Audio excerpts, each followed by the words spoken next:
Comment contrôler vos émotions et mieux gérer votre vie? Les émotions sont au cœur de notre existence.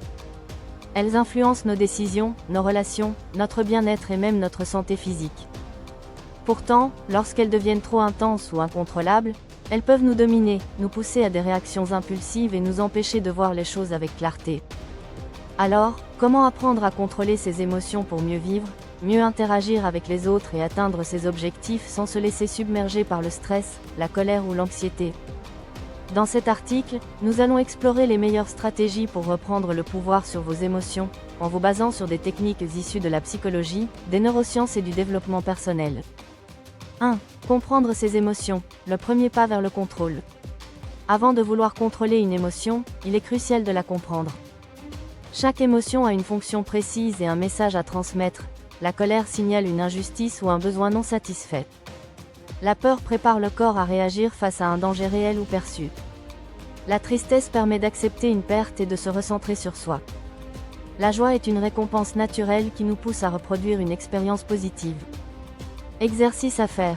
Lorsque vous ressentez une émotion forte, identifiez-la et nommez-la. Je ressens de la colère parce que je me sens anxieux car. Cela permet de prendre du recul et d'éviter une réaction impulsive. 2. Pratiquer la respiration et la pleine conscience. Nos émotions sont directement liées à notre corps. Une respiration rapide ou superficielle renforce le stress et l'anxiété, tandis qu'une respiration profonde et contrôlée favorise l'apaisement. Technique de la respiration 4, 7, 8. Inspirez profondément par le nez pendant 4 secondes, retenez votre souffle pendant 7 secondes, expirez lentement par la bouche pendant 8 secondes. Pourquoi ça marche? Cette technique active le système nerveux parasympathique, qui calme naturellement le corps et réduit l'intensité émotionnelle. La pleine conscience, mindfulness, est une autre approche efficace. En portant attention au moment présent sans jugement, on empêche les émotions négatives de nous envahir.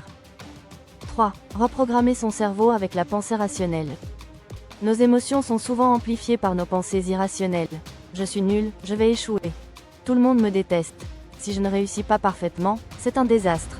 Ces croyances limitantes renforcent la peur, le stress et la tristesse. Pour les contrer, posez-vous ces questions. Est-ce que cette pensée est basée sur des faits concrets? Quelle preuve ai-je que cela est vrai? Comment pourrais-je voir cette situation autrement? Transformer une pensée négative en une pensée neutre ou positive permet d'atténuer son impact émotionnel. 4. Apprendre à relativiser et à prendre du recul. Certaines situations semblent insurmontables sur le moment, mais avec du recul, elles paraissent insignifiantes. Exercice du regard du futur. Demandez-vous si cette situation aura encore de l'importance dans 1 mois, 1 an ou 5 ans. Évaluez son pouvoir d'action. Si vous pouvez changer la situation, cherchez des solutions. Si ce n'est pas le cas, acceptez ce qui est hors de votre contrôle. Métaphore utile. Imaginez que vos émotions sont comme des vagues. Elles montent, atteignent un pic, puis redescendent. Rester calme et attendre leur diminution permet d'éviter les réactions impulsives. 5. Agir plutôt que réagir. Lorsque nous nous laissons submerger par nos émotions, nous avons tendance à réagir instinctivement plutôt qu'à agir avec réflexion. Changement de perspective. Au lieu de réagir avec colère, exprimez votre ressenti calmement. Au lieu de vous laisser envahir par l'anxiété, établissez un plan d'action concret. Au lieu de vous noyer dans la tristesse, cherchez une activité qui vous apporte du bien-être, exemple, le sport, les arts, la musique, la lecture, etc. 6. Cultivez un mode de vie équilibré. Nos émotions sont influencées par notre mode de vie. Adopter une bonne hygiène de vie peut aider à stabiliser nos réactions émotionnelles. Alimentation équilibrée. Certains nutriments, magnésium, oméga 3, vitamine B, favorisent l'équilibre émotionnel. Activité physique régulière. Le sport libère des endorphines, hormones du bien-être. Sommeil réparateur. Un manque de sommeil rend les émotions plus intenses et plus difficiles à gérer. Limitez les écrans et les réseaux sociaux. L'excès d'informations négatives peut amplifier le stress et l'anxiété. 7. Se faire aider. La force de demander du soutien. Personne ne contrôle parfaitement ses émotions en permanence, et il est normal d'avoir des hauts et des bas. Si certaines émotions deviennent trop envahissantes, parler à un proche de confiance ou à un professionnel peut être d'une aide précieuse. Un psychologue ou un coach en développement personnel peut vous aider à identifier vos schémas émotionnels et vous donner des outils adaptés pour mieux gérer vos réactions. En conclusion, devenir maître de ses émotions, pas esclave. Contrôler ses émotions ne signifie pas les réprimer, mais apprendre à les comprendre, les accepter et les gérer de manière intelligente. C'est un travail progressif, qui demande de la patience et de l'entraînement, mais qui permet d'améliorer considérablement son bien-être et ses relations. Résumé des clés essentielles: comprendre et nommer ses émotions.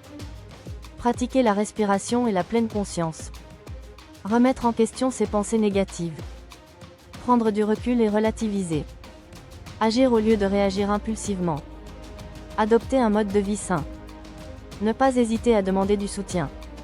En appliquant ces conseils, vous développerez une meilleure maîtrise émotionnelle, une plus grande résilience et une confiance en vous accrue. Et vous, quelle est votre technique préférée pour gérer vos émotions? Partagez-la en commentaire. Merci d'avoir regardé cette vidéo. N'hésitez pas à vous abonner à la chaîne, donner un petit pouce, activer la cloche et partager avec vos proches.